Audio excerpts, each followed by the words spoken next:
start off Combiner War Month with a bang. And instead of covering one figure today, I'm going to cheat a little bit and cover two. Uh-oh. It's going to be cheating slightly, but only because they're on part of the same team, but they're different size classes, and they're just easier to cover in the same video instead of separating it into different videos. But today we're looking at Transformers Combiner Wars Legends Groove and Deluxe Groove. Deluxe Groove was a exclusive, but he saturated the market so much that his price did not drop, at least as the recording of this video. And you can pretty much find him anywhere for retail price. The reason why a lot of people snapped to try to buy him as much as possible is because, as you'll probably hear me mention in the Superion and Metasaur lineups, that two of their members were actually replaced, just like how Groove's was. And they weren't really replaced. In the IDW comic book series, those members were actually either killed off or were in prison, but they still needed to form their combiner forms. But they still needed that last team member. Now, according to the actual continuity, another person can be trained to be another person can be trained to be an actual limb and part of a combiner as long as they meet the certain requirements.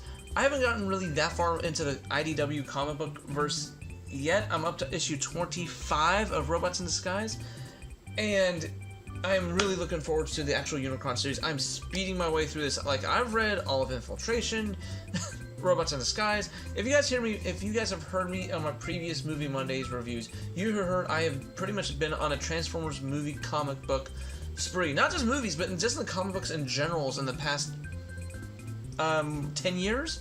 Ever since Infiltration set everything off in motion. And with comic books finally coming to an end, I'm finally catching up. And some things are actually making sense, i.e., why they had substitute limb replacements in some of these combiner teams. But a lot of purists wanted the original team members, and Hasbro knew this, so they made a lot of the original team members separate exclusives. The one for the Aerial Bots and the one for the Combaticons were Hasbro Choice Shop exclusives, and trust me, they went fast. Most people didn't even know those existed until they were already gone. And of course, finding one seal now these days will ask a lot of money, except for this guy, because they heard a lot of fans' outcries and went, "Whoops," and made this guy available everywhere. I mean, go anywhere now, or right now that's like eBay, Amazon. Even a lot of fan selling groups will sell this guy for pretty darn cheap. But speaking of pretty darn cheap, let's get him out of the way. We'll go ahead and we'll look at him second, and we're gonna look at his mini version. Now this actual mold has been repainted into Transformers Combiner Wars Wreck-Gar, which is kind of funny because so was this mold. This mold is actually going to be reprinted into Power of the Prime's Wreck-Gar. Wreck-Gar? Wreck-Gar. So does that mean I can have a full combiner set of nothing but Wreck-Gars? But who be the body? Ooh. Have the new Inferno body sport nothing but Wreck-Gars, including the chest plate. Okay, someone's got to do that now. Anyway. Anyway, on to the actual Legends class here. And it's a nice little Legends class. He was one of the more looser ones. I mean, in his actual vehicle mode, he is pretty solid. I mean, I had to get him really shaken up. The only real thing that I have yet to really notice, it's not mentioned in the instruction booklet, and I've yet to see anybody mention online, is why is there a peg here and why is there a post here and a hole for said post on the other side? I don't know, was there a scrapped weapon mode that was somehow designed but forgotten about? I mean, they kind of did the same thing for Bombshell, but I mean, they designed him a mode, but people had to fan mode it. If anybody could really tell me what this is, let me know. That way I can finally get this mystery solved and my OCD can actually go, oh. Anyway, to demonstrate him, he actually does roll kind of nice for a bike, and he stays up. Mostly because his wheel is so sunken in there that he has no choice but to sit. But anyway, let's go ahead and transform him. Just gotta, whoop. I mean, that's the only downside to him, is that after you start transforming, he is super loose. Or at least on mine, he is. You just undo the legs. These will pop. You undo these, like so. Bring it down. Bring his thing down. And boom, you're done. I mean, you split the legs apart right here. I mean, he is that bloody simple. He is a langly little dude too. I mean, mostly the legs are so long. Oh man. But I mean, this dude has joints for days. I mean, he does have ball sockets on his shoulders and hips. Does have an elbow joint, a ball jointed elbow joint, so he can move his arm all around. Thanks to his ball jointed hip, he does have a thigh rotation and a knee at the bend at the knee, so he can, if he holds together, he can actually get some pretty decent poses off. And his head will not tilt. His head is not movable. It is stock right there. But the only downside with mine is that he is a loosey-goosey. But it's weird. He's a loosey-goosey until you try to pose him. Then he'll stay still. It's only when you actually try to combine him with the rest for his chest armor mode that he really just does not want to hold together. Like as I'm trying to put him on there, you'll see in the actual combination video, but once I'm trying to put him on there, he will not stay. Once he's pegged in there, he'll stay solid. But overall, a nice little Legends figure. Now that I put the idea in my head, now I kind of want to get the Wreck-Car version of this, and the Wreck-Car version of this, and make a nothing but a Wreck-Car Junkion Combiner Beast Bot. And since the canon says most of the Junkions kind of look the same, you can do it. So, but then again, that's the fun of having toys. And speaking of limbs, let's go ahead and get him out of the way, because here is going to be the star of the show, Deluxe Grooves. Yeah. And as I fix my tripod here really quickly, one of my G1 Autobots to survive my childhood was actually a G1 hotspot. And kind of doing these videos kind of got me nostalgic. I was like, you know what? Let's go back and try to collect the whole group, the whole Protectobots, and try to get Defensor out. So I already got a first aid, and that's pretty much it. I had to stop the first aid because he was the cheapest. Complete Grooves goes for $20, and Streetwise, a complete Streetwise goes for $20 because people can lose that hood easily. But anyway, that's enough me rambling. On to this dude. And you can already see there's one thing I love about him already. He can store all his weapons in vehicle mode. And even in vehicle mode, he can store his not just in vehicle mode, but his limb modes can also store his vehicle mode parts too.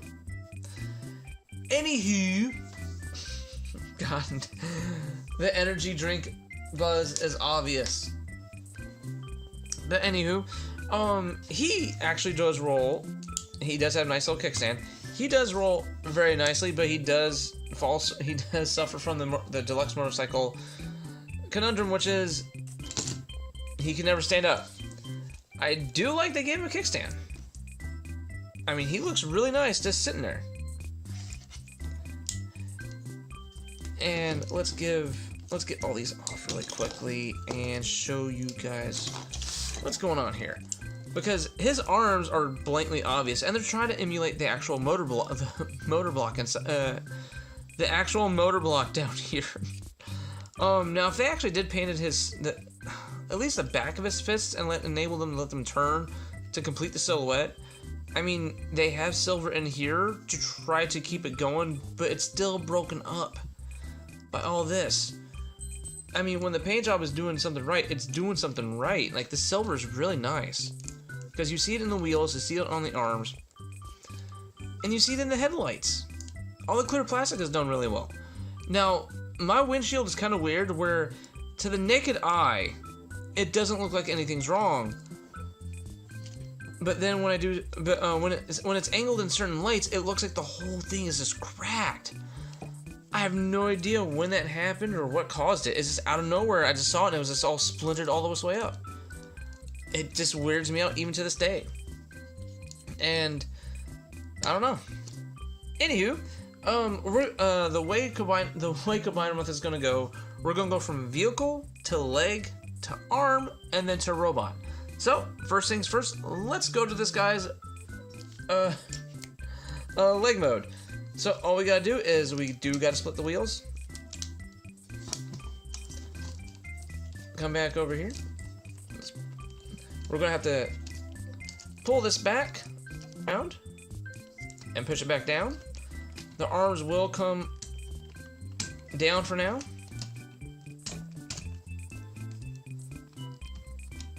Oh my god. What am I doing? What am I doing wrong? Oh, no, they're curled other way. They're curled this way.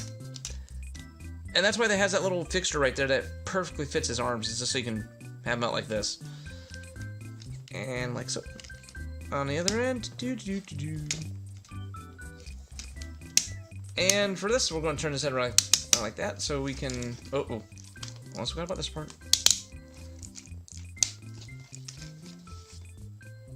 And now we get the foot, and we just put the foot on.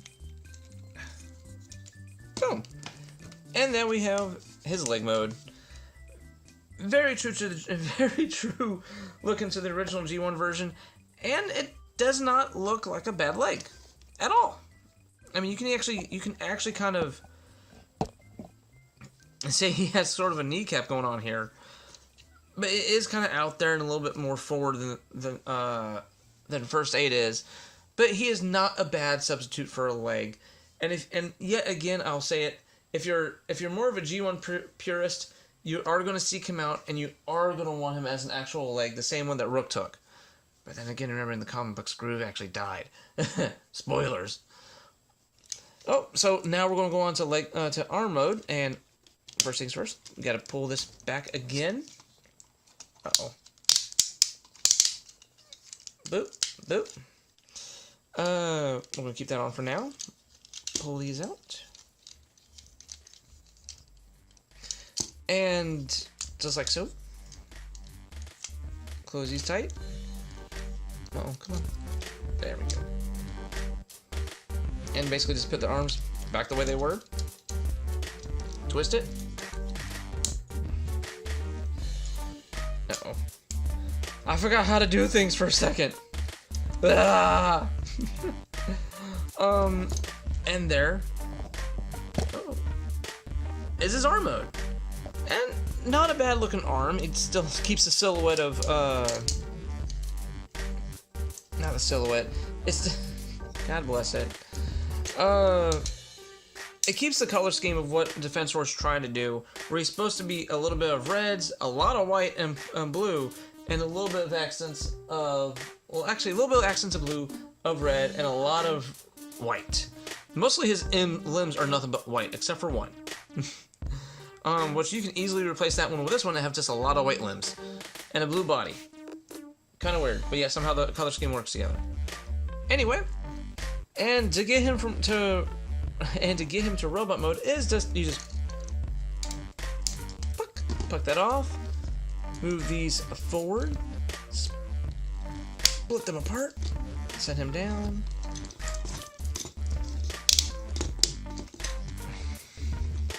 And you just pull the arms up. And not a bad dude at all. Now the first things first, that one thing that really does pop up is that there's actual silver on his thighs that show up for the first time. And this kind of copper-ish color on his underside. And of course you do get the small-ish Autobot symbol on his chest. Now the downside is that he is one of the few Transformers here recently that actually sports light piping. I mean, you can already kind of see it going off, but that's only because the whole back of his head is clear and none of it's painted. It doesn't have the light piping like little area. Oh. And and it just really saddens me that we're going less and less from the light piping era, because it really showed that these things were alive, that they it actually had a little bit more energy to them other than just stock red or blue eyes. Speaking of which, he doesn't have stock red eyes, he has yellow eyes. Anyway, on to his accessories. And his accessories are 2 laser pistols with sirens on him, and you can either have him hold them in each hand. Boop. And boop, like so. Or they actually have these little additional holes right here, and you can actually combine them. Hey, combiner wars. And the cool thing is that unlike his left arm where it has the kickstand, his right arm actually does have a post, a little port. And you can actually put this on his, sling this on his underside. Bam! So he can actually hold all his weapons and actually keep... Oh, are you open? Uh-oh. You're not locked. Why are you guys locked?